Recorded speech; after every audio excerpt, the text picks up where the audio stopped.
मुख्यमंत्री विष्णुदेव साय ने आज राजनांदगांव प्रवास के दौरान जिला पंचायत सभा कक्ष में सुशासन तिहार 2025 के संबंध में पत्रकार वार्ता ली। इस दौरान विधानसभा अध्यक्ष डॉक्टर रमन सिंह, सांसद संतोष पांडे, महापौर मधुसूदन यादव विशेष रूप से उपस्थित थे। मुख्यमंत्री विष्णुदेव साय ने कहा कि सुशासन तिहार में हम लगातार दूरस्थ और अंदरूनी क्षेत्रों में दौरा कर रहे हैं। आज सबसे पहले मोहल्ला मानपुर अंबागढ़ चौकी जिले के मानपुर ब्लॉक के सीता गांव में आयोजित समाधान शिविर में शामिल हुआ। इसके बाद खैरागढ़, छुईखदान, गंडई जिले के जूरा नदी गांव में आकस्मिक रूप से पहुंचकर चौपाल में ग्रामीणों से चर्चा की। आज सीता गांव में स्थित आईटीबीपी के कैंप में पहुंचकर जवानों से मुलाकात की और उनका हौसला बढ़ाया, उनके साथ भोजन भी किया। सीता गांव के समाधान शिविर और जूरा नदी गांव की चौपाल में पीएम आवास योजना के हितग्राहियों से चर्चा की। पक्का आवास मिलने पर हितग्राही काफी खुश हैं। मुख्यमंत्री विष्णुदेव साय ने कहा कि राजनांदगांव जिले में विकास की बड़ी संभावना है। यहां औद्योगिकी विकास को बढ़ावा देने के लिए हम काम करेंगे। मोहल्ला मानपुर अंबागढ़ चौकी और खैरागढ़ नए जिले बने हैं। यहाँ जिले के अनुरूप अधोसंरचना और सुविधाएं विकसित करने के लिए हम तेजी से काम कर रहे हैं। मैंने इन तीनों ही जिलों में चल रहे अधोसंरचना निर्माण की गतिविधियों की भी समीक्षा ली। इससे समय पर पूरा करने का निर्देश भी दिया है। हमने निर्माण कार्यों की समीक्षा भी की है और अधिकारियों से कहा है कि बरसात से पूरा जितनी जल्दी काम हो सके पूरा कर ले। पेयजल, बिजली जैसी स्थिति के बारे में भी समीक्षा की। जहां भी शिकायतें आती हैं उसका तुरंत समाधान करने के लिए हमने निर्देश दिया है। हमने अधिकारियों को स्पष्ट कहा है कि बुनियादी सुविधाओं की स्थिति में लापरवाही किसी तरह से भी बर्दाश्त नहीं की जा सकती। उसका उन्नयन हो जाए। वहाँ पर प्राथमिक स्वास्थ्य केंद्र की वहाँ पर घोषणा किए हैं, वहाँ का जो स्वास्थ्य केंद्र है उसका उन्नयन हो जाएगा, प्राथमिक स्वास्थ्य केंद्र हो जाएगा। उसी तरह से आज हमारे प्रदेश की संस्कार धानी राजनांदगांव के इस प्रेस वार्ता में सभी हमारे इलेक्ट्रॉनिक्स और प्रिंट मीडिया के साथियों का मैं अभिनंदन करता हूं, स्वागत करता हूं। अभी हमारे प्रदेश में सुशासन तिहार चल रहा है। 8 अप्रैल से शुरू हुआ है और 31 मई तक चलने वाला है और ये 3 चरणों में इसका आयोजन हुआ है।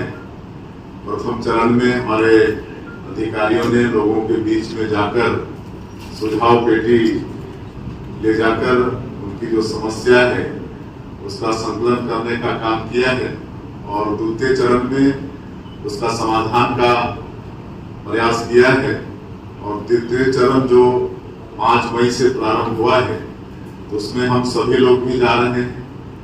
मुख्यमंत्री के नाते हम जा रहे हैं, हमारे सभी मंत्रीगण जा रहे हैं, सांसद विधायकगण जा रहे हैं, डॉक्टर साहब भी जा रहे हैं और हमारे निर्वाचित जनप्रतिनिधिगण जा रहे हैं।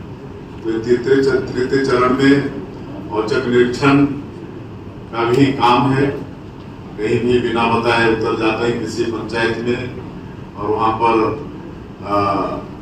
लोगों का चौपाल लगाते हैं, किसी पेड़ के नीचे खटिया बिछाकर, बरगद के पेड़ के नीचे, पीपल के पेड़ के नीचे और सभी लोगों से घंटा 1.5 घंटा रुककर वार्तालाप करते हैं।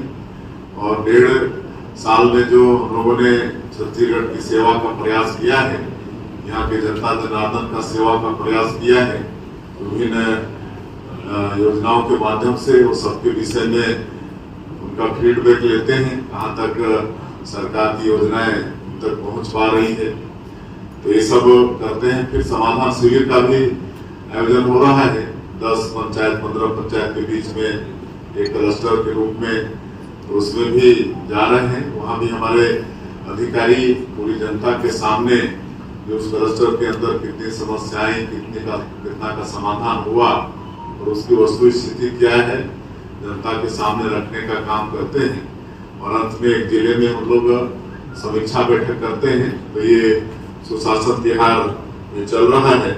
देश में हमारे माननीय प्रधानमंत्री जी के मार्गदर्शन में हमारे देश के सैनिकों ने चिन्हित करके जहां भी आतंकवादियों के ठिकाने थे उनको ऑपरेशन सिंदूर के माध्यम से ध्वस्त करने का काम किया है।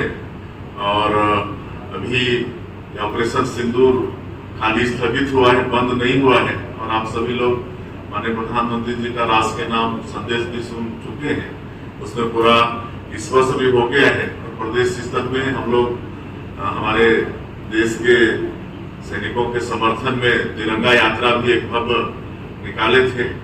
8-10 हजार लोग थे, अब उसको हम लोग नीचे भी ले जा रहे हैं। पूरा देश और छत्तीसगढ़ हमारे सैनिकों के साथ दिखना चाहिए, माननीय प्रधानमंत्री जी के साथ दिखना चाहिए। तो कल प्रदेश के सभी ग्राम पंचायत में और हमारे नगरीय निकाय के जो क्षेत्र हैं उसमें तिरंगा यात्रा का आयोजन हुआ है, जिसमें हम स्वयं एक पंचायत में जाएंगे। हमारे मंत्रीगण, सांसद, विधायकगण, हमारे नगरीय निकाय के जो निर्वाचित हमारे जनप्रतिनिधि हैं, सभी लोग एक एक पंचायत में जाएंगे और तिरंगा यात्रा में